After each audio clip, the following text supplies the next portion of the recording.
Hello friends, welcome back to our channel. कसे आहात मित्रांनो? मजेत ना? Today we are going to learn about standard 4 subject English unit 1.10 my word family. मित्रांनो, हा आपल्या युनिटचा लास्ट चॅप्टर आहे व या चॅप्टर मध्ये काही लेसन नसून काही ऍक्टिव्हिटीज दिलेल्या आहेत. तर चला मित्रांनो, आपण पाहूयात. सर्वप्रथम आपल्याला खाली काही शब्दांचा ग्रुप दिलेला आहे. तर मित्रांनो, खाली जे ऍक्टिव्हिटीज आहेत ते या ग्रुपवरच आधारित आहेत. तर चला आपण ऍक्टिव्हिटीज सोबत पाहूयात. The first question is listen carefully and identify the syllables in the word. म्हणजे काळजीपूर्वक ऐका आणि शब्दातील अक्षर घटक ओळखा. खाली आपल्याला एक्झाम्पल साठी 2 शब्द दिलेले आहेत. सर्वप्रथम सिलॅबल्स म्हणजे अक्षर घटक. अक्षर घटक म्हणजे एका शब्दातील आपल्याला फोड करायची आहे. तर मित्रांनो, फर्स्ट वर्ड आहे किंगडम. किंगडम या शब्दाची फोड केल्यावर 2 शब्द तयार होतात. पहिला आहे किंग आणि दुसरा आहे डम. तर त्यामुळे आपल्याला त्या शब्दाचे 2 तुकडे भेटले. तर त्यासाठी आपण क्लॅप मेथडचाही यूज करू शकतो, जसं की आपण मागच्या पाठात केलेला होता. आणि दुसरा वर्ड आहे कॉम्पिटिशन. तर या शब्दाला एकूण 4 भागात विभागले आहे. Competition.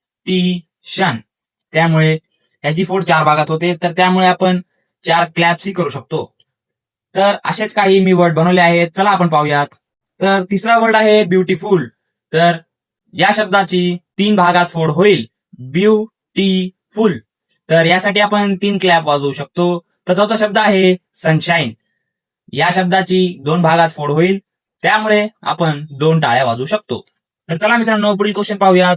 Listen to the word and act accordingly. म्हणजे वचन ऐका आणि त्यानुसार कृती करा. खाली आपल्याला काही एक्झाम्पलसाठी शब्द दिलेले आहेत, जसे की फ्रीज. फ्रीज म्हणजे स्तब्ध होणे.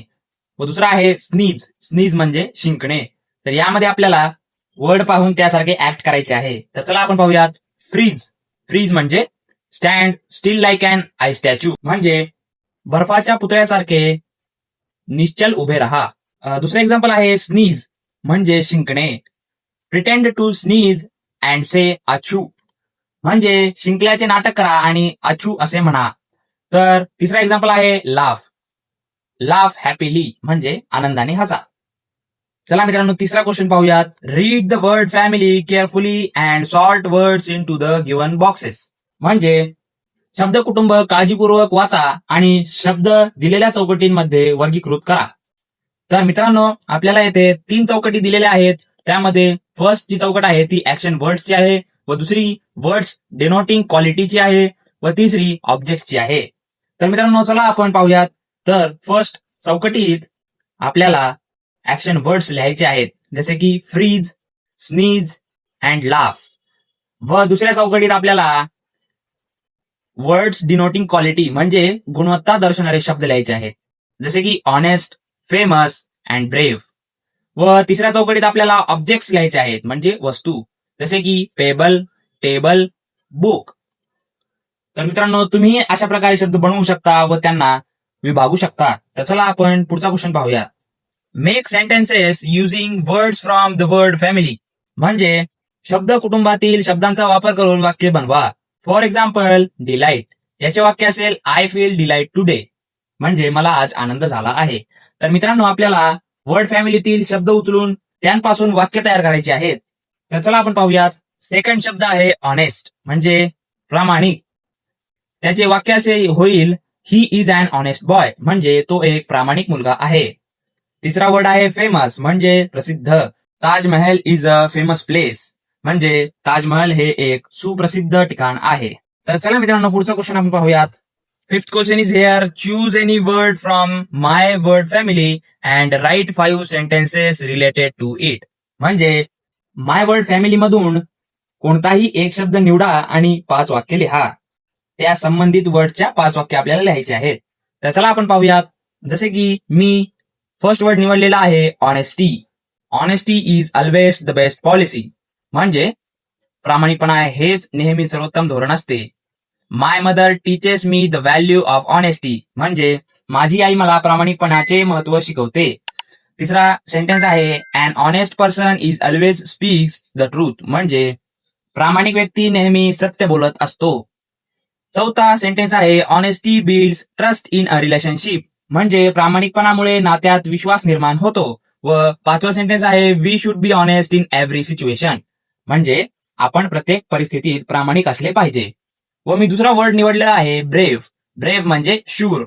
त्याचा फर्स्ट सेंटेन्स होईल the soldier was very brave, म्हणजे तो सैनिक खूप हुशार होता. Second sentence is it is a brave to help someone in need, म्हणजे गरजू व्यक्तीला मदत करणे हे धाडसाचे काम आहे. Third sentence is my grandfather is a brave man, म्हणजे माझे आजोबा शूर माणूस आहेत. We should be brave and face our fears, म्हणजे आपण धाडसी होऊन आपल्या भीतीचा सामना केला पाहिजे. पाचवा सेंटेन्स आहे ब्रेव्ह पीपल इन्स्पायर अदर्स, म्हणजे शूर लोक इतरांना प्रेरणा देतात. तर मी तिसरा वर्ड निवडलेला आहे काइंडनेस, म्हणजे दयाळूपणा. त्याचं फर्स्ट सेंटेन्स आहे kindness makes the world a better place, म्हणजे दयाळूपणामुळे जग अधिक चांगले बनते. व त्याचे दुसरे सेंटेन्स आहे she showed kindness to the injured bird, म्हणजे तिने जखमी पक्षाशी दयाळूपणाने वागले. व थर्ड सेंटेन्स आहे a little kindness can make someone happy, म्हणजे थोड्याशा दयाळूपणाने एखाद्याला आनंद मिळू शकतो. व फोर्थ सेंटेन्स असेल my teacher always teaches us kindness, म्हणजे माझे शिक्षक आम्हाला नेहमी दयाळूपणा शिकवतात. आणि लास्ट पाचवा सेंटेन्स असेल we should treat everyone with kindness, तर आपण सर्वांची दयाळूपणे वागले पाहिजे. खरंच आपण मित्रांनो सर्वांशी दयाळूपणाने वागले पाहिजे. तर यासोबतच आपण पुढील प्रश्न पाहूयात. तर मित्रांनो लास्ट क्वेश्चन आहे read and complete the following table for example, म्हणजे खालील तक्ता वाचा आणि पूर्ण करा. आपल्याला खालील तक्ता वाचून पूर्ण करायचा आहे. त्यासाठी आपल्याला एक्झाम्पलसाठी एक वर्ड दिलेला आहे कॉम्पिटिशन. तर मित्रांनो या कॉम्पिटिशन वर्डचा त्यांनी फोल्ड केलेले आहे, म्हणजे सिलॅबल्स केलेला आहे कॉम्पिटिशन. तर तसंच मित्रांनो आपल्यालाही खालील शब्द आपल्याला भरायचे आहेत. चला आपण पाहूयात.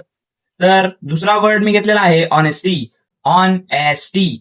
तर मित्रांनो या वर्डचे 3 विभाग होतात. व पुढील वर्ड आहे काइंडनेस, म्हणजे दयाळूपणा. या वर्डचे 2 विभाग होतात काइंडनेस. तर मित्रांनो यासोबतच आपला व्हिडिओला इथेच संपलेला आहे. कसा वाटला आपला व्हिडिओ कमेंटमध्ये नक्की सांगा. व व्हिडिओला लाईक शेअर आणि सबस्क्राईब करा. पुढील युनिटचे व्हिडिओजही लवकरात लवकर अपलोड होणार आहेत. तर भेटूया आपण पुढच्या व्हिडिओमध्ये. धन्यवाद.